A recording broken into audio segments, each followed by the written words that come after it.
ಅರಣ್ಯ ಇಲಾಖೆಗೆ ಎಸ್ಪಿ ಪತ್ರ ಬರೆದಿದ್ರು. 20 ದಿನಗಳ ಹಿಂದೆನೇ ಬರೆದಂತ ಪತ್ರ. ಅರಣ್ಯ ಇಲಾಖೆಗೆ ಚಾಮರಾಜನಗರ ಎಸ್ಪಿ ಪತ್ರ ಬರೀತಾರೆ. ದಯವಿಟ್ಟು ಪ್ರತ್ಯೇಕ ಚೆಕ್ ಪೋಸ್ಟ್ ತೆರೀಲಿ, ಅದಕ್ಕೆ ಅನುಮತಿ ಕೊಡಿ. ಅರಣ್ಯ ಇಲಾಖೆ ತಲೆ ಕೆಡಿಸ್ಕೊಳ್ಳಿಲ್ಲ. ಗೋಪಿನಾಥಂ ಪಾರಾರ್ ಪ್ರದೇಶದಲ್ಲಿ ಚೆಕ್ ಪೋಸ್ಟ್ ಆಗಬೇಕು. ಪತ್ರದಲ್ಲಿ ಏನು ಉಲ್ಲೇಖ ಇದೆ ಎಸ್ಪಿ ಬರೆದಿರೋ ಪತ್ರದಲ್ಲಿ ನೋಡ ಬನ್ನಿ. ಗೋಪಿನಾಥಂ ಪಾಲ ಪ್ರದೇಶದಲ್ಲಿ ಪ್ರತ್ಯೇಕ ಚೆಕ್ ಪೋಸ್ಟ್ ಮಾಡುವ ಅವಶ್ಯಕತೆ ಇದೆ. 15x15 ಅಡಿ ಅಳತೆಯ ಜಾಗದಲ್ಲಿ ಪ್ರತ್ಯೇಕ ಪೊಲೀಸ್ ಚೆಕ್ ಪೋಸ್ಟ್ ತೆರೆಯಬೇಕಿದೆ.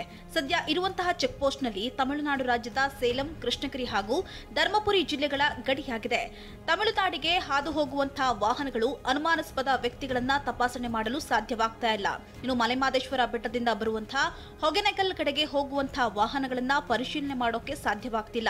ಇನ್ನು ಗೋಪಿನಾಥಂ ಹಾಗೂ ಸುತ್ತಮುತ್ತಲ ಗ್ರಾಮದ ಜನರ ಚಲನವಲನಗಳನ್ನ ಪರಿಶೀಲಿಸುವುದು ಅಗತ್ಯವಾಗಿದೆ. ಇನ್ನು ಸುತ್ತಮುತ್ತಲ ಗ್ರಾಮಗಳಲ್ಲಿ ಬೇಟೆಗಾರರಿದ್ದಾರೆ, ಇವರುಗಳ ಮೇಲೆ ನಿಗಾ ವಹಿಸುವಂತಹ ಅವಶ್ಯಕತೆ ಇರುತ್ತದೆ.